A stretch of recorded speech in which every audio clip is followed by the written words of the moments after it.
코로나19 신규 확진자가 5천 명에 육박하면서 월요일 발생 기준 최다를 기록했습니다. 사망자가 64명 늘고 위중증 환자도 774명으로 역대 최다여서 상황이 갈수록 악화하고 있습니다. 인천 교회를 중심으로 번지기 시작한 오미크론 변이 감염자가 하루 새 다시 12명이 추가돼 36명으로 불어났습니다. 서울 지역 대학 3곳의 외국인 유학생 3명도 변이 감염이 확인돼 대학가에 비상이 걸렸습니다. 홍콩의 호텔에서 복도를 사이에 두고 격리돼 있던 두 여행객이 오미크론에 잇따라 감염된 것과 관련해 공기 전파 가능성이 가장 크다는 연구 결과가 나왔습니다. 더불어민주당 이재명 후보는 주거 사각지대를 주제로 간담회를 열어 쓴소리를 듣고 정책 구상을 밝히는 등 민생 광폭 행보를 이어갑니다. 선대위 출범 이후 첫 회의를 주재한 국민의힘 윤석열 후보는 첫 공식 일정으로 사회적 약자와의 동행을 선택했습니다. 미국이 중국의 인권 상황에 대한 경고로 베이징 동계올림픽에 선수단은 파견하되 차절단을 보내지 않는 외교적 보이콧 방침을 공식화했습니다. 다른 서방 국가가 동참할 태세여서 파장이 커질 것으로 보입니다. 일본 국회의원들이 태평양 전쟁 A급 전범이 합사된 야스쿠니 신사를 2년 2개월 만에 집단 참배했습니다. 중국과 한국 등 주변국의 반발이 예상됩니다. 시청자 여러분, 안녕하십니까? 뉴스앤 이슈 시작합니다. 어제 휴일 영향으로 잠시 주춤했던 코로나19 신규 확진자가 또다시 5천 명대에 근접했습니다. 국내 오미크론 변이 감염자는 12명이 추가돼서 지금까지 36명을 기록했습니다. 취재기자 연결합니다. 최명신 기자. 네, 최명신입니다. 네, 오늘도 5천 명에 가까운 신규 확진자가 나왔죠. 네, 오늘 0시 기준 코로나19 신규 환자는 전날보다 629명 늘어난 4,954명입니다. 어제 휴일 영향으로 잠시 주춤했던 게 또다시 5천 명대에 근접한 건데요. 월요일 발생 기준으로 역대 최다 기록입니다. 국내 오미크론 변이 감염자는 12명이 추가돼 지금까지 36명을 기록했습니다. 특히 서울 소재대학 외국인 유학생 3명이 오미크론 최종 확진 판정을 받으면서 서울 대학가를 중심으로 오미크론 집단 감염으로 번질 우려가 커지고 있습니다. 신규 환자 감염 경로를 보면 국내 발생이 4,924명, 해외 유입 사례가 30명입니다. 수도권에서만 3,692명으로 전체 74.5%를 차지하며 유행을 주도하고 있습니다. 위중증 환자는 전날보다 47명 늘어난 774명으로 역대 최다를 기록했고 사망자도 64명 늘어 역대 두 번째로 많았습니다. 특히 사망자 가운데는 10살 미만도 1명 포함됐는데요. 10살 미만에서 사망자가 나오기는 지난달 28일 이후 이번이 두 번째입니다. 이처럼 위중증 환자와 사망자가 늘면서 의료 대응 지표도 좋지 않은 상황이 계속되고 있습니다. 어제 오후 5시 기준 수도권 중환자 전담 병상 가동률은 83.6%로 하루 전보다 3%포인트 줄었습니다. 지역별로는 서울 88%, 경기 77%, 인천 93.7%로 집계됐습니다. 남아있는 병상은 서울 43개, 경기 84개, 인천 5개로 수도권 전체 132개뿐입니다. 전국 중환자 병상 가동률은 78.2%로 전날보다 2.2%포인트 낮아졌습니다. 수도권에서 하루 이상 병상 배정을 기다리는 사람은 어제보다 63명 줄어든 919명, 이 가운데 나흘 이상 대기자는 310명으로 집계됐습니다. 병상 대기자 가운데 70세 이상은 494명, 고혈압이나 당뇨 등 기저질환자는 425명입니다. 지금까지 사이부에서 전해드렸습니다. 인천의 한 교회를 중심으로 번지기 시작한 오미크론 변이 바이러스가 경기 그리고 충북에 이어서 서울까지 전파됐습니다. 예배 참석 뒤 오미크론에 감염된 교인들이 속속 확인되고 있는 겁니다. 자세한 소식 현장에 나가 있는 취재기자 연결해서 들어보겠습니다. 김혜린 기자. 네, 인천 미추홀구의 교회 앞에 나와 있습니다. 네, 그곳 교회를 중심으로 오미크론이 전국으로 확산하고 있는데 현장 분위기는 어떻습니까? 네, 이곳 교회 예배 참석자가 오미크론 확진자로 확인되면서 교회 시설은 완전히 폐쇄됐습니다. 오가는 사람은 거의 찾아볼 수 없는 모습인데요. 어제 하루 이곳 교회에 선별진료소가 설치됐는데 선별진료소는 오는 이번 주 금요일 다시 설치될 예정입니다. 오늘까지 확인된 오미크론 변이 감염자는 36명입니다. 하루 만에 또다시 12명이 추가된 건데 인천에서 6명, 서울 3명이 늘었습니다. 지난 1일 이 교회 목사 부부가 국내 첫 오미크론 변이 감염자로 확인된 뒤 일주일 만에 변이 감염자 수가 큰 폭으로 늘어난 겁니다. 목사 부부는 나이지리아에서 지난 24일 귀국했는데요. 목사 부부를 데리러 갔던 우즈베키스탄 남성의 가족, 지인이 지난달 28일 교회 집단 예배와 외국인 대상 프로그램에 참석하면서 N차 감염이 번지고 있습니다. 같은 날 이 교회를 방문한 서울 지역 대학 외국인 유학생 3명이 오미크론에 감염된 것으로 확인됐습니다. 서울에서 오미크론 확진자가 나온 건 이번이 처음입니다. 이날 예배에 참석한 경기도 안산시의 중학생 역시 오미크론에 감염됐습니다. 예배 참석 뒤 학교에 출석한 것으로 확인되면서 방역당국은 같은 반 학생 36명을 자가격리 조처했습니다. 충북 진천에 거주하는 70대 외국인 여성도 이 교회 예배에 참석한 뒤 오미크론에 감염됐는데요. 이 여성의 밀접 접촉자는 현재까지 음성으로 확인됐습니다.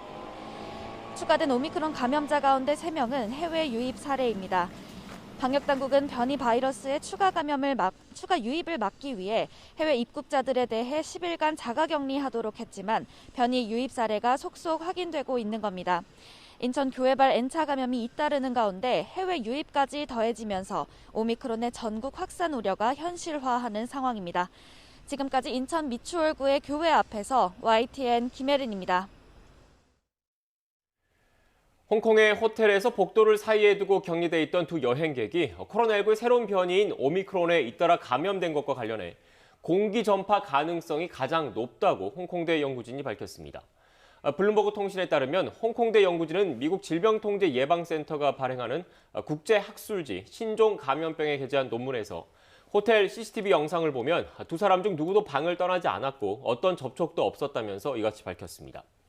연구진은 음식을 받거나 코로나19 검사를 위해서 각자의 방문이 열렸을 때 바이러스가 공기를 통해서 전파됐을 가능성이 높다고 설명했습니다. 네, 서울에 있는 대학 3곳에서 학생이 1명씩 오미크론 변이에 감염된 사실이 확인되면서 학교들은 방역 조치에 비상이 걸렸습니다. 현장에 나가 있는 취재기자 연결해 보겠습니다. 이준엽 기자. 네, 저는 한국외국어대학교에 나와 있습니다. 네, 그곳에서 나온 확진자가 오미크론 변이에 걸린 게 확인됐는데 학교 분위기 어떻습니까? 네, 제가 나와 있는 이곳이 사회과학대학 건물, 확진자가 수업을 들은 건물 앞인데요. 외부인 출입을 금지한다는 현수막이 붙었습니다. 지난달 29일 이곳에서 30명이 대면 수업을 했습니다. 해당 강의 말고는 모두 정상 진행하고 있는데요. 확진자는 지난 1일까지 3차례 학교 도서관도 방문했던 것으로 파악됐습니다. 이곳 말고도 서울대, 경희대에서 1명씩 오미크론 확진자가 나왔습니다. 지난 3일 코로나19 확진 판정을 받은 뒤 전장 유전체 분석을 해봤더니 오미크론 변이 감염이 최종 확인된 건데요. 확진 학생 3명은 지난달 28일 인천 미추홀구 교회에서 열린 외국인 학생 프로그램에 참석했습니다. 국내에서 처음으로 오미크론 확진 판정을 받은 40대 목사 부부가 있는 교회인데요. 대학가는 비상에 걸렸습니다. 이곳 한국외대는 내일부터 14일까지 서울 캠퍼스와 글로벌 캠퍼스 내 모든 수업을 비대면으로 전환하겠다고 밝혔습니다. 오는 11일까지 도서관은 수용 인원 30% 수준으로 축소 운영하고 로비와 그룹 학습실 운영은 중단됩니다. 확진자와 동선이 겹쳐 검사를 받은 학생과 교직원은 169명입니다. 경희대 확진자는 비대면 수업만 들었고 기숙사 1인실을 사용했는데요. 학교 측은 선제 대응 차원에서 기숙사 같은 층에 사는 학생들이 PCR 검사를 받도록 할 예정입니다. 서울대에서 나온 확진자는 대면 강의를 수강했지만 결석한 것으로 파악됐는데요. 수업 방침은 지금대로 유지하고 기숙사 안에서 접촉 가능성이 있었던 학생들은 전원 PCR 검사를 받도록 했습니다. 지금까지 서울 한국외국어대학교 앞에서 YTN 이준엽입니다. 태국과 네팔에서도 오미크론 감염자가 발생했습니다. 태국 보건부는 지난달 29일 스페인에서 입국한 30대 미국인 남성이 오미크론 변이의 양성 반응을 보였다고 밝혔습니다. 또 네팔 보건부는 최근에 입국한 66세 외국인이 오미크론에 감염됐고 이 외국인과 접촉한 71세 네팔인도 감염됐다고 밝혔습니다. 이 외국인이 어디에서 입국했는지는 발표하지 않았습니다. 서남아프리카 나미비아에서도 처음으로 코로나19의 새로운 변이인 오미크론 변이 감염 사례가 18건 보고됐다고 AF통신이 보도했습니다. 하게 개인고문 나미비아 대통령은 현지 시각 6일 수도 빈투크에서 이같이 발표했습니다. 나미비아는 오미크론 변이로 4차 감염이 진행 중인 남아프리카 공화국과 인접해 있는데도 백신 기피 현상 때문에 사용하지 못한 백신 15만 회분을 폐기해야 하는 상황입니다. 개인고부 대통령은 백신을 버리는 대신 추가 접종을 원하는 시민들은 그렇게 하도록 권장한다면서 연말 축제 시즌을 맞아서 백신 기피 현상에 변화가 없으면 더 엄격한 조처를 할 것이라고 경고했습니다. 네, 코로나19 관련 중앙재난안전대책본부 브리핑이 시작됐습니다. 현장으로 가보겠습니다. 수어 통역이 제공됩니다. 먼저 박향 중앙사고수습본부 방역총괄반장이 코로나19 대응 방안 등을 설명하겠습니다.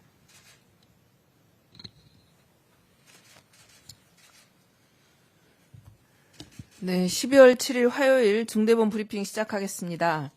먼저 의료 대응 여력에 대해서 말씀드리겠습니다. 오늘 기준 중환자실 병상 가동률은 78.2%입니다. 그중 수도권은 83.6%, 비수도권은 68.5%입니다. 감염병 전담병원 가동률은 71.4%입니다. 그중 수도권은 77.4%, 비수도권은 66.1%가 사용 중에 있습니다. 생활치료센터는 전체적으로 67.5%가 사용 중에 있습니다. 어제 재택치료로 배정받은 그 신규 확진자 수는 2,368명이 되겠습니다. 수도권에서는 그동안 특히 환자가 집중되기 때문에 병상 확충을 위해서 12월 2일과 6일에 거점 전담병원 2개소를 추가로 지정했습니다. 거점 전담병원이라고 하는 것은 중환자실이라든지 준중환자실, 또 비롯해서 병상의 상당수를 코로나만을 보거나 또는 일부를 코로나를 보면서 코로나 진료에만 집중하는 그런 병원이 되겠습니다. 남양주에 있는 한양병원과 해민병원을 거점 전담병원으로 추가 지정을 했습니다. 그래서 이들 병원들은 병상 전체를 코로나19에만 집중해서 진료를 담당하게 됩니다. 지금 이 두 병원으로 보면 중환자실까지 지금 포함이 되어 있고요. 약 한 600개의 병상을 코로나 진료에 활용할 그럴 계획에 있습니다. 그럼에 따라서 이제 거점 전담병원 중 모든 병상을 코로나19의 진료에만 활용하는 병원은 기존에 이제 2개소밖에 없었는데요. 4개소로 확대됐습니다. 그래서 총 코로나19 거점 전담병원은 이제 15개소가 되겠습니다. 지금 병상도 꾸준히 지금 저희들이 확보를 하고 있는데요. 일주일 전에 비교했을 때 중환자실의 경우에는 약 100병상 증가했고요. 준중환자실 경우에는 한 138병상을 늘렸습니다. 그리고 감염병 전담병원은 930병상이 추가로 확충됐습니다. 그래서 정부에서는 그 단계적 일상 회복에 대비해서 가장 중요한 병상 확보를 위해서 최대한 노력을 하고 있습니다. 이제 3차 유행하고 저희들이 비교해 봤을 때요. 이제 3차 유행이 작년 12월 초 시작됐다고 한다면 그때 당시 중환자 병상은 550개 정도였습니다. 그런데 현재 중환자 병상은 1254개, 또 중환자 병상과 거의 유사하게 운영하고 있는 준중환자 병실도 623개로 해서 총 중환자를 볼 수 있는 한 병상은 1800개 정도의 병상을 운영하고 있습니다. 그리고 감염병 전담병원 같은 경우도 보면 작년에 4,600병상이 있었습니다. 근데 지금 현재는 11,829병상으로 약 2.5배 정도가 증가된 상태입니다. 생활치료센터 역시 작년 4,400개를 확보를 했었는데 지금은 4배 가까운 규모로 지금 운영을 하고 있습니다. 이렇게 저희들이 병상과 또 생활치료센터를 준비해 왔음에도 불구하고 고령층의 감염과 또 중증 환자 숫자가 많아지면서 병상 여력이 이제 갈수록 좀 줄어들고 있는 상황입니다. 그래서 정부에서는 앞으로도 병상 수를 일단 기본적으로는 병상 수를 신속하게 확충하기 위한 노력들을 계속 할 것입니다.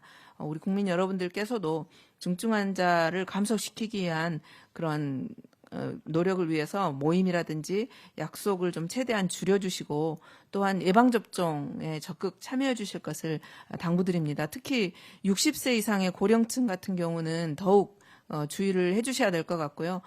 예방접종 2차까지의 접종 효과가 예상했던 것보다 빨리 효과들이 줄었기 때문에 3차 접종, 필수 접종이라고 생각하시고 반드시 3차 접종에 참여해 주실 것을 다시 한번 당부드립니다. 어제 중대본회의가 있었습니다. 중대본회의에서는 범정부 특별방역 점검기간 운영에 대해서 집중 논의를 했습니다. 확진자와 위중증 환자가 증가함에 따라서 범정부적 방역 역량을 강화해야 될 필요성이 있습니다. 그래서 12월 한 달을 특별 방역 기간으로 설정을 했습니다. 그래서 각 부처의 장관을 방역 책임관으로 지정을 했고요. 현장의 방역 상황을 직접 점검할 예정에 있습니다. 또 이와는 별도로 부처별로 현장 점검팀을 구성해서 관련 시설에 대해서 연말까지 점검을 강화할 계획입니다. 특히 문화체육관광부에서는 방역 패스가 지금 확대 적용되고 되게 되는 시설, 공연장, 또 PC방, 또 실내 체육시설 등을 포함해서 13종의 시설에 대해서 점검을 강화하기로 했고요. 또한 그 식품의약품 안전처 같은 경우도 연말연시를 앞두고 이제 모임과 행사가 많은 음식점, 또 유흥시설 등에 대해서 중점적으로 방역 패스 준수 여부들을 점검할 계획입니다. 특히 이제 일주간의 계도 기간을 고려해서 한 주간 정도는 영업자와 이용자를 대상으로 안내를 하고 홍보를 할 계획이 있습니다. 계도 기간이 끝나는 다음 주부터는 본격적으로 방역 패스 이행 여부에 대해서 철저하게 점검하고 불이행 시에는 과태료를 매길 예정입니다. 방역 패스가 현장에서 지금 빠르게 지금 안착이 되어야 됩니다. 그래서 사업주분들하고 이용자분들의 이해와 또 그런 적극적인 협조를 다시 한번 부탁드리겠습니다. 접종을 완료하신 분들은 이제 다중이용 시설을 이용하시기 전에 이제 방역 패스 적용을 하려면 스마트폰에 전자증명서를 활용하시면 되고요. 스마트폰 전자증명서 어려우신 분들은 종이증명서를 휴대하셔도 사용 가능합니다. 또 종이증명서뿐만 아니라 이제 접종 스티커를 그 신분증에다 부착해서 쓸 수도 있습니다. 그래서 접종 스티커 같은 경우는 읍면동 주민센터에서 발급받으실 수 있습니다. 지금 이제 방역 패스 확대를 좀 비롯해가지고 12월 6일 이제 어제부터죠. 일부 방역 조치가 강화됐습니다. 방역 패스 이제 유효 기간이 6개월이기 때문에 2차 접종을 완료한 후에 6개월이 지난 그런 60세 이상의 어르신들께서는 3차 접종을 반드시 받아주시기를 당부드리겠습니다. 또 고령층의 감염 취약시설인 요양병원 그리고 요양시설의 3차 접종률은 현재 82.9%이고요. 또 60세 이상 연령층 같은 경우는 지금 3차 접종률이 22.8%입니다. 따라서 지금 지역사회에 있는 어르신들의 접종이 강조돼야 될 그런 시점인 것 같습니다. 지금 저희들이 통계를 보면 60세 이상의 고령층이 위중증 환자 중에서 약 83.8%입니다. 약 85%를 차지하고 있고요. 사망자의 95.9%는 지금 60세 이상의 고령층입니다. 특히 60세 이상 분들께서는 본인의 건강 또 우리 사회의 모든 안전을 위해서 추가 접종을 꼭 받아주시기를 다시 한번 당부드리겠습니다. 또한 아울러 지금 확진자들 중에 반 정도는 미접종 전체 18세 이상의 예방접종률이 90%가 넘음에도 불구하고 60세 이상 같은 경우 확진자는 반 정도는 미접종자입니다. 따라서 미접종자들께서 다시 접종을 받아주시는 것도 굉장히 중요한 문제입니다. 그래서 아직까지 접종을 안 받으신 분들 예방접종 받아주실 것 다시 한번 부탁드리겠습니다. 특히 이제 수도권의 고령층 같은 경우 위험이 가장 커지고 있습니다. 그래서 모임, 약속 좀 자제해 주실 것을 당부드리겠습니다. 또 하나의 연령층으로 18세 이하 청소년들에 있어서 감염이 계속 늘고 있습니다. 지난 한 주간의 일평균 18세 이하 확진자 같은 경우는 700명대를 넘었습니다. 또 어느 날은 하루에 한 950명 정도가 발생하기도 했습니다. 청소년들에 대한 그 예방접종의 효과는 지금 점점 더 분명해지고 있습니다. 지금 16세 연령별로 보면 16세에서 17세 접종 완료율은 약 64% 정도고요.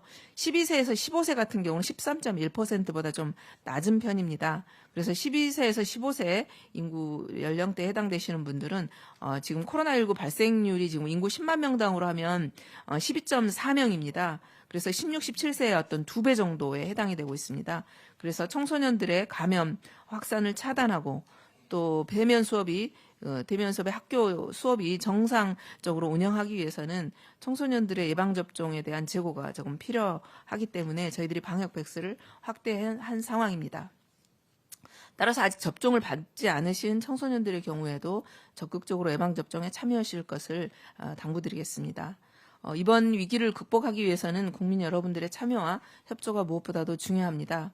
어렵게 시작한 우리의 소중한 일상이 앞으로 계속 나아갈 수 있도록 국민 여러분들께서도 마스크 착용 또 방역 수칙 다시 한번 신경을 써서 지켜주시고요. 또 정부도 아울러서 모든 총력을 방역과 의료 대응에 앞장서서 나갈 수 있도록 하겠습니다. 감사합니다. 네, 질의응답으로 넘어가기 전에 네, 지금까지 방역당국의 코로나19 관련 브리핑 전해드렸습니다. 지금 확산세가 거센 가운데 병상 부족에 대한 우려가 커지고 있지 않습니까? 네. 오늘 브리핑에서는 관련한 내용이 좀 정리가 됐습니다. 일단 우선 오늘 기준 중환자실 병상 가동률은 78.2%로 집계됐습니다. 감염병 전담병원의 가동률은 71.4%인 것으로 파악이 됐고요. 정부는 병상을 확충하기 위해서 12월 2일과 6일 거점 전담병원 2곳을 추가했다라고 설명했습니다. 이에 따라 총 코로나19 거점 전담병원은 15곳이라고 설명을 했고요. 방역당국은 앞으로도 병상 수를 신속하게 확충하기 위해서 계속 노력하겠다 이렇게 강조했습니다. 바로 이어서 코로나19 관련 소식 좀 더 알아볼까요? 네, 어제부터 식당과 카페를 비롯해 스터디 카페와 PC방 등 실내 다중 이용 시설에도 방역 패스가 확대 적용됐습니다. 하지만 무인 시스템을 운영하는 일부 자영업자는 현실과 동떨어진 정책이라면서 불만을 터뜨리는 등 현장에선 혼선이 잇따르고 있다고 합니다. 현장에 취재기자 나가 있습니다. 엄윤주 기자. 네, 경기도 수원에 있는 무인 스터디 카페에 나와 있습니다. 네, 지금 엄 기자가 나가 있는 곳도 방역 패스 적용 대상입니까? 네, 제가 나와 있는 이곳도 접종 완료 증명서나 음성 확인서를 보여줘야만 하는 방역 패스 적용 시설 중 하나입니다. 앞서 얘기했던 것처럼 이곳은 무인으로 이뤄지고 있는 스터디 카페인데요. 24시간 직원 없이 키오스크를 통해서만 운영을 하는 시스템인데 그렇다면 누가 제 방역 패스를 확인했을까요? 어제부터 방역 패스가 적용되기는 했지만 이곳의 경우에는 이를 확인할 수 있는 직원이 없다 보니까 아무도 제 방역 패스를 확인하는 사람은 없었습니다. 아직은 계도 기간이다 보니까 이를 위반할 경우에 과태료 부과 등 벌칙 부과는 하지 않았는데요. 업주분 얘기 직접 들어보도록 하겠습니다. 안녕하세요. 안녕하세요. 안녕하세요. 네, 어제부터 실내 다중 이용 시설에 대해서 방역 패스 적용이 확대됐습니다. 특히 무인 업종에 대해서도 방역 패스를 적용을 했는데요.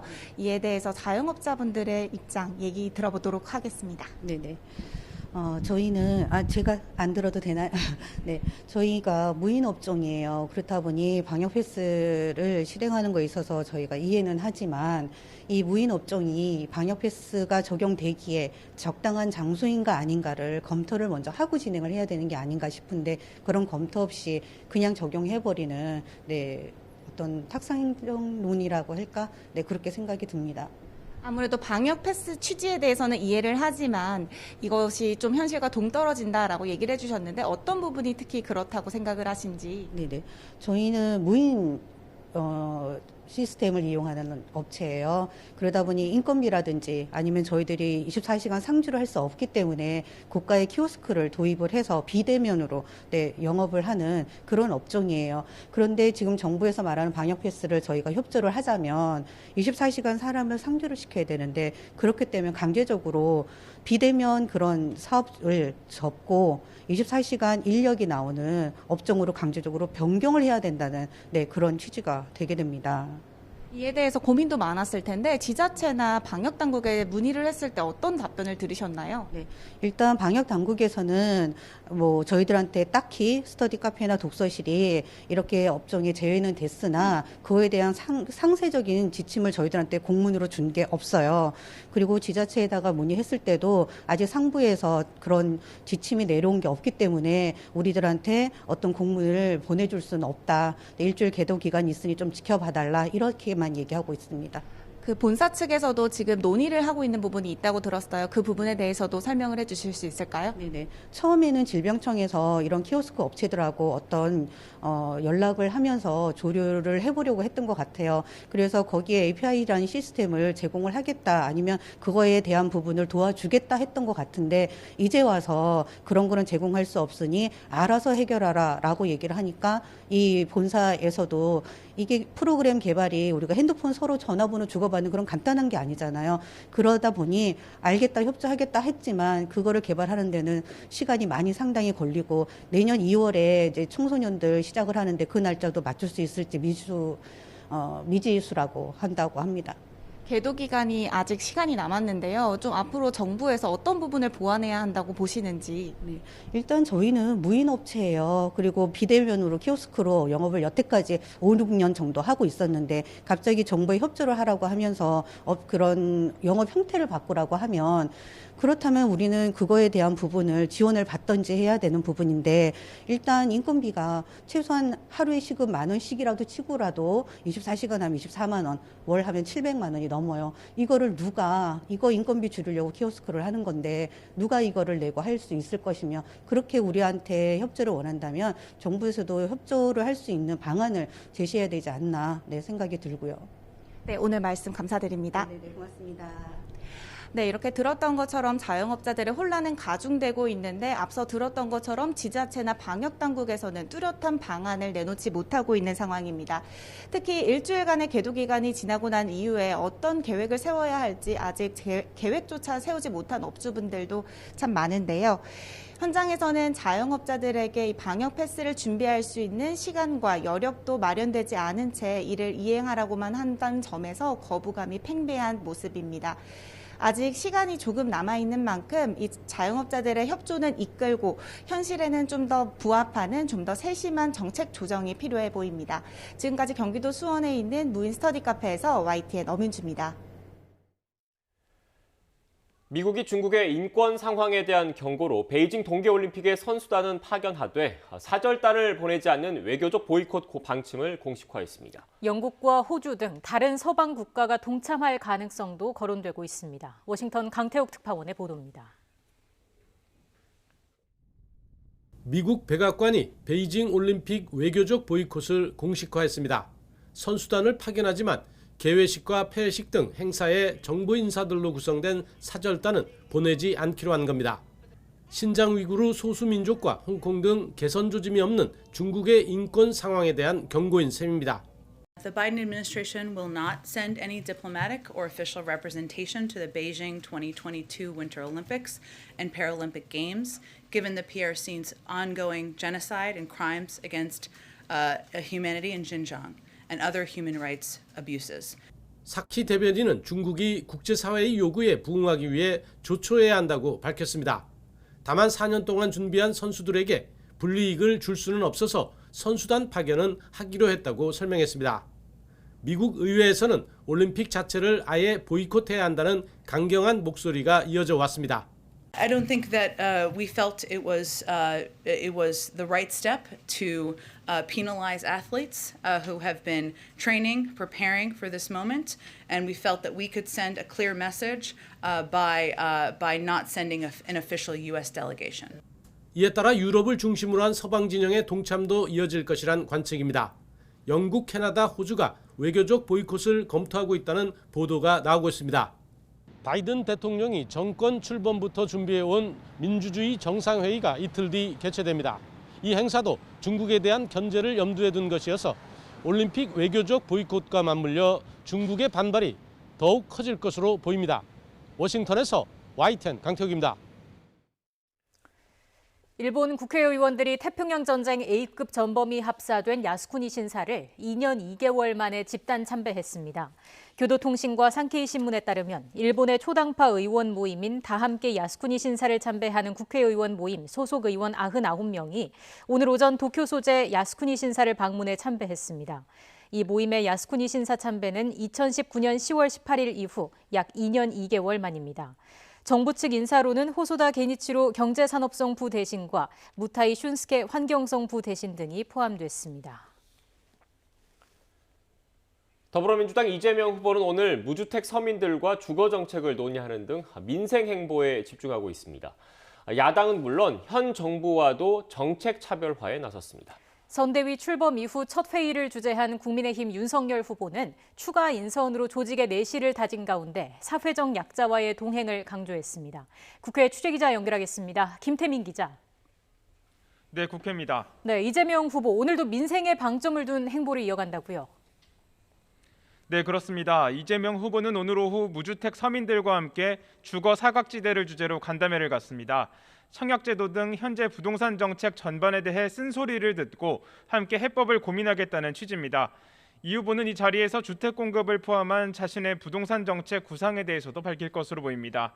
어제 소상공인 지원 부족 문제를 날카롭게 지적한 데 이어 또 한 번 민생 문제에 집중하면서 정책 차별화에 나선 모습입니다. 이 앞서 오전에는 서울대 학생들과 함께 경제를 주제로 소통하는 강연에도 참석했는데요. 청년 세대가 겪는 어려움을 듣고 성장과 공정, 청년 기본소득 같은 대표 정책 구상도 설명하는 등 준비된 경제 대통령으로서의 면모를 강조했습니다. 또 오후에는 선대위 개편에 발맞춰 전국 시도당 위원장들과 함께 지역 조직과 선거운동 혁신을 논의하고 저녁에는 유튜브 라이브로 시민들과 소통하는 등 늦은 시간까지 바쁜 홍보를 이어갑니다. 네, 윤석열 후보는 선대위 출범 이후 첫 회의를 주재했죠. 네, 어제 대대적인 출범식과 함께 선대위를 띄운 윤석열 후보는 오늘 오전 국회에서 첫 회의를 주재했습니다. 국민의힘은 이번 선대위를 살리는 선대위라고 이름짓고 희망과 정의, 국민과 나라를 살리겠다고 강조했는데 윤석열 후보는 튼튼한 조직을 바탕으로 한 지역 조직의 선거운동이야말로 선거 승리의 밑바탕이라면서 첫 일성으로 의원과 당원들의 노력을 당부했습니다. 또 회의가 끝난 뒤 기자들과 만나 첫 일정인 범죄 피해자 지원센터로 향하면서 국가의 첫 번째 임무는 국민의 안전보호라면서 범죄 예방은 물론 사회적 약자인 피해자 지원과 보호에 주안점을 두겠다고 말했습니다. 윤 후보는 오후엔 흉악범죄 부실대응 논란을 빚은 경찰을 찾은 뒤 자율방범 순찰에도 나서는 등 사회적 약자와의 동행에 방점을 둔 행보를 이어갑니다. 또 원팀 선대위와 관련해서는 경선에서 경쟁했던 홍준표 의원과 만났을 때 밖에서 돕겠다는 얘기를 들었다며 유승민 전 의원도 이른 시일 안에 만나려 한다고 덧붙였습니다. 함께 회의에 참석한 김종인 총괄선대위원장은 우리 국민의 정권교체 열망이 여전히 높은 상황이지만 일사불란하게 잡음 없이 선거를 준비해야만 승리를 장담할 수 있다고 말했습니다. 그러면서 4.7 재보궐선거에서 나타난 민심 향배를 그대로 굳힐 수 있도록 깊은 검토와 정책 개발이 필요하다고 주문했는데요. 이와 함께 금태섭, 윤희숙 전 의원 등 김 위원장 측근 인사들도 속속 선대위에 합류하면서 본격적인 김종인 체제에 시동을 걸었습니다. 지금까지 국회에서 YTN 김태민입니다.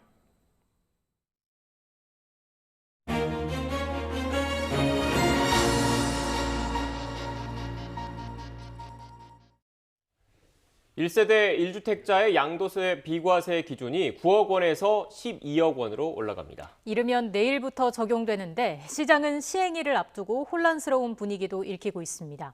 부동산 시장 이슈 권대중 명지대 부동산학과 교수와 함께 짚어보겠습니다. 어서 오십시오. 안녕하세요. 네, 안녕하세요. 일단 1주택자의 양도소득세 비과세 기준이 시가, 그러니까 실제로 사고판 가격 기준으로 9억 원에서 12억 원으로 올랐지 않습니까? 관련된 네. 거는 어차피 그 세금 같은 경우에는 세법으로 조정을 해야 되기 때문에 이건 국회 본회의를 이미 통과한 상황인 거죠? 네. 네. 시행이 아마도 내년 1월 1일일 것 같은데 이거를 공포하면서 바로 시행하는 걸로 하는 것 같습니다. 그 이유는 이제 그동안 부동산 가격이 너무 많이 올랐어요. 문재인 정부가 취임한 그 2017년도 5월 달부터 그 당시에 이제 그 6억 원짜리 주택이 네. 시가로 지금 지난달 말 기준으로 한 12억 3천만 원 정도 됐어요. 2배가 더 올랐죠. 그래서 세액 부담이 늘어난 것도 있고 또 하나는 이제 이 1가구 1주택에 대한 비과세 요건이 그 장기비 특공제도 바뀌었어요. 예. 지난 2017년도 8월 2일 파리 대책에서 2년 거주 조건을 바뀌었어요. 그러다 보니까 여러 가지 그 서민들의 코로나 사태로 또 자영업자도 어렵고 한 상태에서 세액 부담을 완화해 주려고 조기 시행하는 것 같습니다. 네. 일단 지금 시청자 여러분께 좀 전달을 좀 해드려야 될 게 있는데 일단 그 9억 원에서 시가 기준 9억 원에서 12억 원으로 비과세 기준이 완화된 거는 국회 본회의를 통과했고 이게 네. 실제로 효력을 발휘하려면 지금 정부로 넘어와서 공포 작업을 그렇죠. 거쳐야 되지 않습니까? 네. 지금 오늘 국무회의가 열릴 예정인데 네. 예상에 따르면은 일단 8일 그러니까 내일부터 시행하는 것으로 지금 예상이 좀 나오고 있는데 네. 저희가 이 방송 중에 관련된 내용이 들어오는 대로 언제부터 시행되는지는 다시 한번 말씀을 드리겠습니다. 네, 이 비과세 기준이 올라가면 구체적으로 어떤 혜택이 있는지도 자세하게 설명을 해주세요. 우선은 양도세를 내는 1가구 1주택자가 2년 이상 거주하게 되면 예.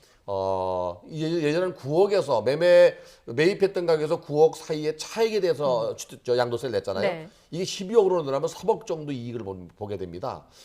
이 그 양도세는 6 내지 45% 적용받게 되어 있습니다. 1가구 1주택일 경우에. 물론 이제 다주택자는 중과세가 되는데 그 3억만큼 비과세니까 세금은 안 된다고 봐야 돼요.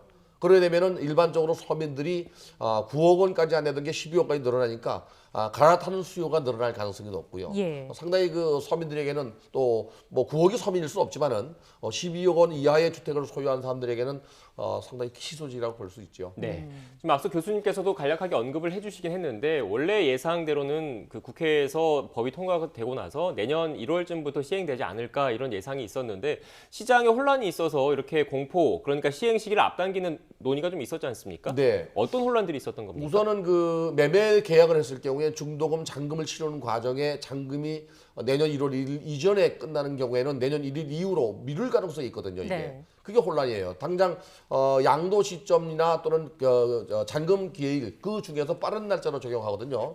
그래서 미루는 것 때문에 오히려 또 이사를 못하게 되는 경우도 있고 이런 혼란 때문에 아마 조기에 시행하는 것 같습니다. 그러니까 아직 뭐 확정된 건 아니에요. 네, 그러니까 쉽게 얘기해서 집을 파는 사람 그러니까 매도자 입장에서는 이렇게 양도세 비과세 기준이 그 12억 원으로 완화가 됐는데 만약에 뭐 11억 5천만 원을 받고 집을 팔았다. 그런데 법 시행 이전에 9억 원 기준으로 했을 때는 양도소득세를 내야 되는데 네. 시행 이후에는 세금을 안 내도 되는 거잖아요. 네. 그러니까 파는 사람 입장에서는 집을 사려는 사람한테 잔금을 좀 나중에 법 시행 이후에 내달라라고 얘기를 할 테고 네. 또 집을 사는 사람 입장에서는 또 그 기존에 있던 집이 있을 경우에 그 돈을 받아서 빠지고 새 집에 들어가고 이런 여러 절차가 있기 때문에 또 여의치 않은 부분이 있으니까 시장에서는 서로 그런 그 이해관계가 다르니까 혼란이 있다 이런 말씀이신가요? 네, 다툼이 있을 수도 있고요. 네. 그래서 집 소유자 입장에서 볼 때는 이 법 시행 이후에 그 잔금을 치르거나 등기를 넘겨주는 게 맞거든요. 예. 그래야 세대 혜택을 받으니까. 그러나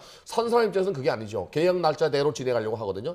사는 사람은 전혀 이 관계가 없거든요. 그렇죠. 그러다 보니까 양도자 입장에서, 매도자 입장에서 혼란이 오는 겁니다. 이게. 네. 네. 이게 지금 12억금 이상일 경우에 구체적으로 양도세를 얼마나 아낄 수 있게 되는지 저희가 구체적으로 그래픽을 보면서 설명을 들어보겠습니다. 그래픽 띄워주시죠. 자, 1세대 1주택자 12억 원에 구매를 해서 20억 원의 양도를 하려는 경우를 보겠습니다. 3년 보유를 했고 2년 거주를 했을 경우에 어떻게 되는 겁니까? 이럴 때 이제 장기보유 특별공제가 20%가 있습니다. 네. 그래서 이럴 때 현행 법이 개정되기 전에는 양도소득세가 1억 2,584만 원이 돼요. 엄청 크죠. 예. 근데 만약에 이 법이 개정되게 되면 8,462만 원으로 줄어들어서 약 4,120원의 이익을 보게 됩니다. 네, 잠시만요. 지금 보시는 건 10년 이상 보유 거주인 경우고요. 다른 그래픽을 띄워주시겠습니까? 네, 지금 이 그래픽입니다. 설명 이어서 해주시죠. 10년 이상 되는 경우는 3년 보유 거주, 2년 거주 2년 이 거주죠. 경우. 예. 그렇게 되는 경우에는 양도소득세 자체가 지금 10년 이상 보유하게 되면 많이 그 장기 보유 특별공제 80%까지 됩니다. 그래서 세금이 많이 줄어들어서 이게 현행은 1,683만 원 정도 나오는데 법을 개정을 적용하게 되면 1,049만 원밖에 안 나옵니다. 그러니까 아까 앞서 말씀드린 거는 양도 기간이 소유 기간이나 보유 기간이 작기 때문에 1억 이상 나오는 거고 장기 보유하게 되면 장기 보유 특별공제가 있어요. 네. 그러다 보니까 법이 바뀌지 않아도 많이 나오진 않아요. 그러니까 바뀌게 되면은 아까 말씀드린 대로 한 634만 원 정도 이익을 보는 거죠. 네. 네, 지금 새로 소식이 들어왔는데 양도세 비과세 9억 원에서 기존 9억 원에서 12억 원으로 완화하는 개정소득세법 개정안이 국무회의를 통과를 해서 내일부터 그러니까 8일부터 시행하는 것으로 결정됐다라는 소식이 들어왔습니다. 그러니까 지금 이 내용을 놓고 본다면 잔금을 내일 치르거나 그러니까 잔금을 치르는 날짜 또는 등기를 이전을 해야 되지 않습니까? 등기 처리한 날짜. 이 중에 빠른 날짜인데 보통 일반적으로 시장 관행이 잔금을 치르고 나서 등기 작업을 하기 때문에 내일 잔금을 치를 경우에는 이런 그 세제 완화 혜택을 받을 수 있다 이렇게 보시면 되는 겁니까? 네. 네. 일단 그 잔금을 치르는 날이 이제 법 시행 일자이기 때문에 밤 12시를 기준으로 합니다. 그러다 보니까 이 지금 잔금을 치르지 못하는 사람들은 뭐 기간이 하루 때문에 문제가 되지 않는다면 내일부터 시행한다면 모레 치르는 게 가장 안전해요. 네. 일단 혹시라도 그런 여러 변수가 있을 수 있습니다. 임대차 보호법의 또 보호도 역시 마찬가지로 오늘 계약했다고 해서 지금 당장이 아니고요. 오늘 밤 12시부터 그게 이제 적용됩니다. 예. 그러다 보니까 이 그 잔금 치르는 사람이 불안하다면 내일부터 시행한다 그러면 모레 치르는 게 더 안전할 수 있어요. 네, 그러니까 이른바 뭐 그 민법이나 이런 거 보면 초일, 불산입, 산입 뭐 이런 그렇죠. 여러 그런 네, 해석들이 네. 있잖아요. 이런 그래서 해석들에 명시입니다. 네. 좀 약간 애매할 수가 있으니까 아예 여유를 두고 하루 정도 모레쯤에 9일쯤에 하는 게 제일 안전하다 이런 말씀이신 그렇죠. 거네요. 네. 지금 보면 뭐 다주택자 양도세 부과 기준도 검토가 되는가 싶긴 했는데 일단 청와대가 선을 그었거든요. 그 가능성은 어떻게 보세요? 기획재정부도 뭐 들은 바 없다고 걷어요. 홍남기 부총리도 일단은 뭐 양도세, 네. 중과세는 이 다주택자에서 선을 걷죠. 아마도 선거기 때문에 이런 얘기가 오간 것 같고요. 정부에서는 이런 보관이 당정 협의나 이런 게 없는 것 같아요. 그래서 일가구 1주택에 대한 비과세 요건은 실수요자 중심으로 혜택을 주는 거거든요. 그런데 이제 다주택자들은 이번 정부가 뭐 특이 수요로 보고 있기 때문에 한시적이라도 이렇게 완화해 주진 않을 것 같고요. 한시적인 것은 2018년도 12월 달부터 6개월 동안 준적이 있는데 지금 그 다주택자들 입장에서 너무 짧다는 기간이 너무 짧아서 뭐 이걸 팔지 못했다고 하는데 어쩌면은 이 후보자들이 누가 대통령이 되든 간에 이 얘기가 논란이 될 수 있습니다. 단지 이제 여당인 이재명 후보가 만약에 당선이 되면 양도세 완화는 아마 쉽지 않을 것 같고요. 윤석열 후보가 만약에 되게 되면 시행할 가능성이 있어요. 공약에 나와 있기 때문에. 그래서 지금 당장은 아닐 것 같습니다. 네, 지금 시청자 여러분 관심 가지실 분들 많을 것 같아서 세세한 사례로 추가적으로 질문을 하나 좀 드리겠습니다. 네. 지금 기존에 살고 있던 집을 전세를 주고 좀 더 큰 평수의 새 집을 얻어서 이사를 갔어요. 집을 사서. 그랬을 네. 경우에는 일시적 1가구 2주택자가 되는 거지 않습니까? 네. 이런 분들 같은 경우에도 이렇게 그 양도세 완화 혜택을 받을 수 있는 겁니까? 받을 수 있습니다. 지금 또 계약이 안 됐기 때문에 양도일 기준입니다. 그리고 1년 내에 팔아야 됩니다.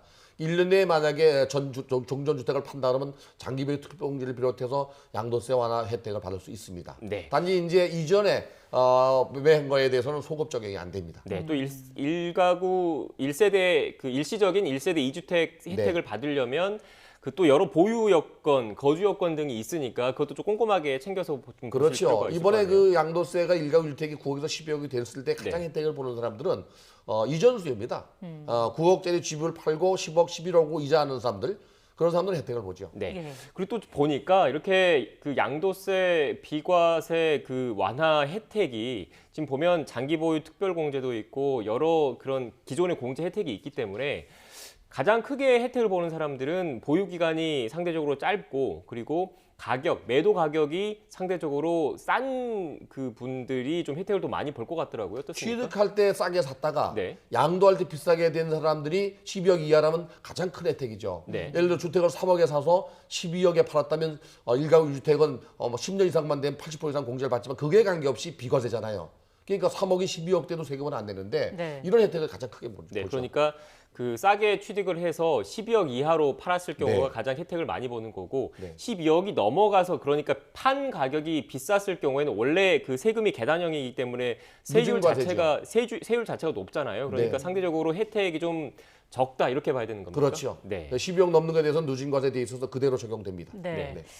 최근 부동산 시장 분위기는 어떤지도 좀 짚어보겠습니다. 관망세가 좀 이어지고 있다 이렇게 봐야 될까요? 그렇죠. 지금 그 부동산 시장 중에서 특히 이제 아파트 매매 거래 시장의 거래량이 줄면서 상승폭이 둔화됐습니다. 하락된 건 아니고 상승폭이 둔화됐는데 매주 그 한국부동산원의 자료를 보면은요 0.01%씩 조금씩 떨어져요. 이것은 아마도 대출 규제가 가장 큰 영향을 주는 것 같고요. 거기에 이제 금리 인상까지 있었거든요. 또 하나 이제 11월, 12월이 지금 현재 비수기철입니다. 여기에 그 정부가 계속적으로 지금 뭐 대출을 규제하고 있기 때문에 급등한 거에 대한 부담감도 있는 것 같아요. 이거는 뭐 내년 11월, 그러니까 1월, 2월 돼봐야 할 것 같아요. 지금 당장은 좀 그 진정 구미를 보이고 있습니다. 연장선상에서 좀 질문을 드리면 이렇게 그 양도세 비과세 기준 완화 이 혜택이 다주택자는 좀 뺀 상황이지 않습니까? 그래서 시장에 나오는 매물이 그렇게 늘어나지는 않을 것이다 이런 예상도 있는 것 같습니다. 그렇죠. 1가구 1주택자에 대한 비과세이기 때문에 이전 수요 외에는 뭐 매물이 나오지는 않을 거라고 봐요. 이 비과세 요건이 9억서 12억 됐다고 해서 자기 집을 팔고 그 시기에 이사 가지는 않을 거라고 보여져요. 그리고 이게 단기적으로 한시적으로 하는 게 아니고 법을 바꿨기 때문에 당장 팔지 않고 내년에 팔아도 혜택은 맞거든요. 그렇다면 매물이 증가하는 거하고 관계가 없을 것 같습니다. 네, 그러니까 집 한 채 가지고 계시는 분들이 집을 내놓는다고 하더라도 그때는 공급자의 입장이지만 또 다른 집에 가서 사야 되니까 수요자의 입장이 되기 그럼요. 때문에 네. 시장에 영향은 크지 않다 이런 말씀이신 네. 것 같습니다. 일단 내년 초까지도 상황을 좀 지켜봐야 할 것으로 보이는데 앞서 그 말씀해 주신 내용의 연장선상에서 거래 절벽이 이루어지고 있는 상황에서도 강남에서는 신고가가 계속 나오고 있단 말이에요. 이건 어떻게 봐야 될까요? 그 이유는 이제 15억 넘는 경우는 대출 자체가 안 됩니다. 그러니까 대출 기간은 전혀 관계없기 때문에 현금 유동성이 많은 데다가 고가 아파트, 똘똘한 아파트로 자꾸 몰려가는 겁니다. 예. 다주택자는 뭐 종부세부터 중과세가 많으니까 일가구 1주택자가 보통 뭐 15억 넘는 20억, 30억짜리 주택을 구입해도 종부세도 별로 안 나오지만 이 현금 부자들은 대출을 받지 않고 사거든요. 정부의 대출 규제가 결국에는 중서민 측에게 좀 압박을 가는 것 같아요. 그래서 고가 아파트들 같은 경우는 고가 주택 같은 경우는 큰 영향이 없습니다. 네. 지금 앞서 교수님께서도 내년 대선이라는 큰 변수가 있기 때문에 시장을 좀 더 지켜봐야 한다고 말씀을 하셨는데 네. 또 관심을 시장에서 많이 갖고 있는 거는 이 전월세 가격이 어떻게 될 것인지에 대한 궁금증이 많더라고요. 그런데 지금 전월세 상한제 그리고 계약갱신 청구권제가 도입이 되면서 지금 내년 여름부터는 어떻게 보면 계약갱신 청구권을 한번 쓰신 분들이 다시 시장에 나와서 전월세 시장에 나와서 다시 계약을 해야 되는 상황인 거지 않습니까? 그 네. 시점부터 전월세 가격이 좀 폭증할 수도 있다. 그러니까 네. 늘어난 세금 부담을 집주인들이 세입자들한테 전가할 수 있다 이런 우려도 나오고 있던데 교수님께서는 어떻게 보십니까? 우선은 금년도의 전월세 물량이 내년도에는 거의 반토막 나요. 네. 부동산 일스나 부동산 지인을 통해서 그 자료를 보면은요. 내년에 서울의 입주 물량이 12,300가구 정도밖에 안 됩니다. 네. 근데 수요자는 많이 있잖아요. 이 수요는 있는데 공급이 부족하면 가격이 오를 수밖에 없는데 여기에 이제 임대차 3법 중에서 전월세 상한제와 계약갱신 요건제가 내년 8월부터 이제 연장했다 끝나는 사람들이 있어요.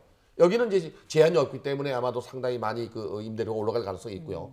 여기 이제 종부세나 재산세까지 올라가기 때문에 이 조세 전가가 있을 가능성이 높습니다. 그래서 내년 8월 이후에 전월세를 계약하는 경우에는 가격이 많이 올라서 불안한 시장이 될 가능성이 높습니다. 네. 반면 여당과 정부 입장에서는 아직 전월세 관련된 새로 도입된 제도들이 안착하기 전이기 때문에 안착할 때까지 좀 지켜봐야 한다. 그리고 종부세의 세금 전가 여파가 상대적으로 그렇게 시장에서 우려할 만큼 크지 않을 것이라는 입장도 가지고 있다는 점을 참고로 말씀을 드리고요. 교수님과의 대담은 여기서 마쳐야 될 것 같습니다. 지금까지 권대중 명지대 부동산학과 교수와 함께 부동산과 관련된 이야기 나눴습니다. 오늘 말씀 고맙습니다. 감사합니다.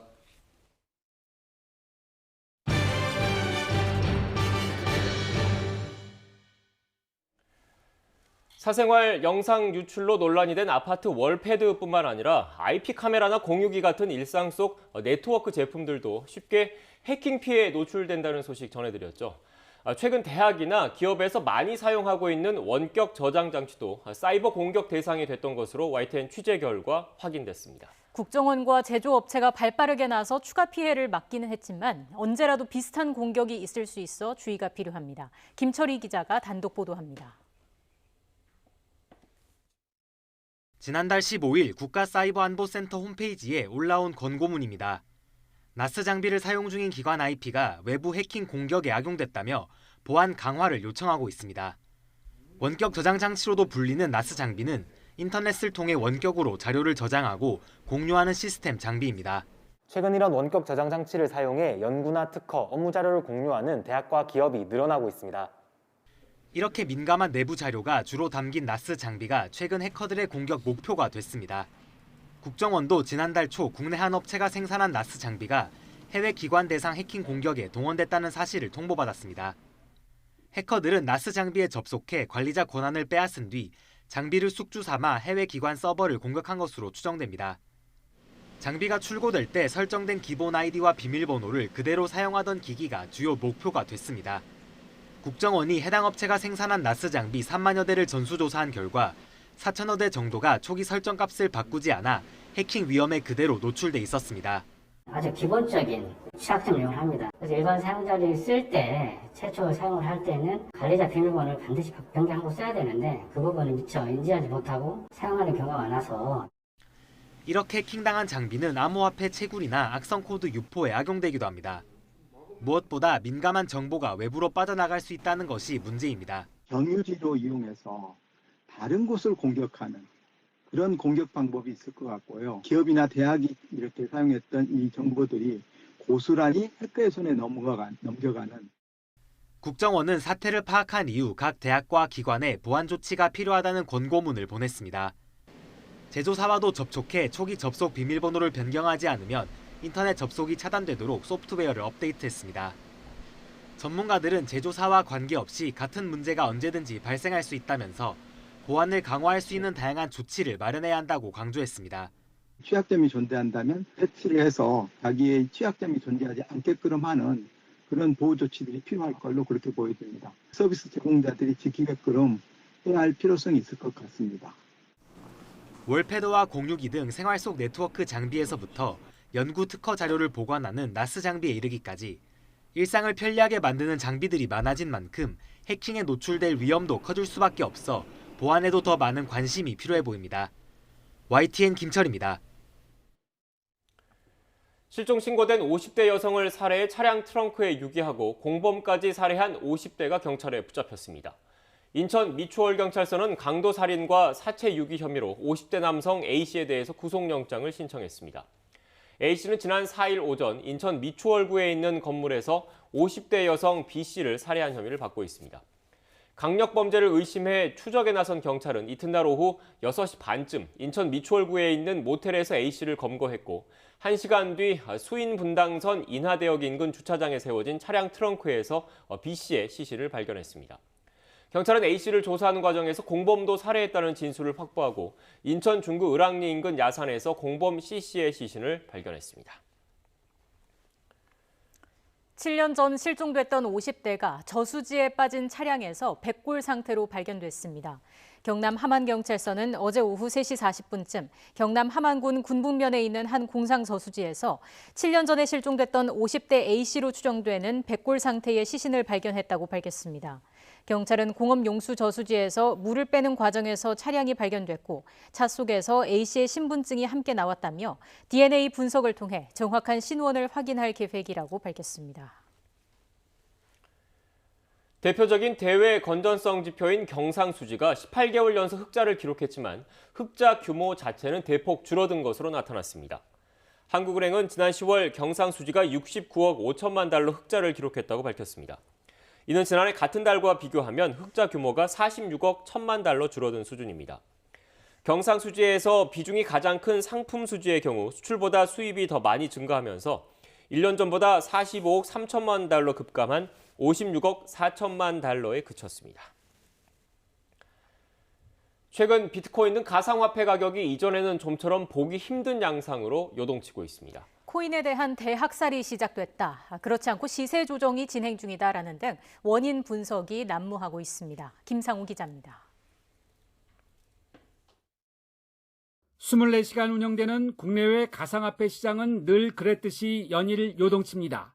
지난 10월 가상화폐 대장주인 비트코인 가격은 7, 8월에 비해서 거의 2배나 폭등했습니다. 미국에서 비트코인 기반 상장지수 펀드 거래가 이루어지면서 인플레이션 위험 회피 수단으로 수요가 많아졌기 때문입니다. And so the thinking goes that when the ETF happens, it will open up a huge new a supply of demand. Lots of people are going to come in. 하지만 요즘 투자자들은 이전에 볼 수 없었던 최근의 급격한 변동폭에 밤잠을 설치고 있습니다. 지난 4일 국내외 시장에서 비트코인 가격은 하루 새 무려 20% 이상 폭락해서 지난 10월 초 이후 처음으로 5,600만 원까지 떨어졌습니다. 외신이 꼽은 가장 큰 원인은 이른바 멍거 효과. 투자의 귀재 워렌 버핏 회장의 오른팔인 찰리 멍거 부회장이 최근 자본시장의 거품이 1990년대 후반 닷컴 버블 때보다도 심하다고 말하자 10억 달러 어치가 투매됐다는 것입니다. 그런데 폭락 다음 날과 이튿날 어느 정도 만회되더니 다시 등락을 반복하는 등 이전과는 요동이 너무 심한 편입니다. 이에 대한 원인 분석이 난무하는데 코로나 새 변이 오미크론으로 선호 심리가 약화했고 미국의 자산 매입 축소, 즉 테이퍼링 가속화 때문이라는 지적이 많은 편입니다. 일단 가상화폐 가격에 대한 과열 논란이 분명히 있었고요. 거기에 좀 촉매제 역할을 한 것이 미 연준의 긴축기조 강화 우려인 것 같습니다. 결국 유동성 축소라는 것이 가상화폐 가격의 급락으로 이어진 상황입니다. 또 한편으로는 탈중앙화 금융인 디파이와 대체 불가능 토큰 NFT 시장의 확산 조짐과 관련한 조정의 문제여서 이른바 12월의 반등인 산타 랠리 가능성도 제기되고 있습니다. 연말이 다가오는 관계로 아마 올해 유행했던 그 암호화폐 관련 여러 가지 금융 상품들, 파생 상품 있잖아요. 디파이라든지 이런 거에 대한 어떤 약간은 시세 조정이 있는 게 아닌가 하는 생각을 합니다. 한때 빚내서 투자하는 한탕주의식 투자, 이른바 불장의 진원지이기도 한 국내 코인 시장의 투자자는 약 660만 명. 이들은 시세판에서 좀처럼 눈을 떼지 못하고 있습니다. YTN 김상호입니다.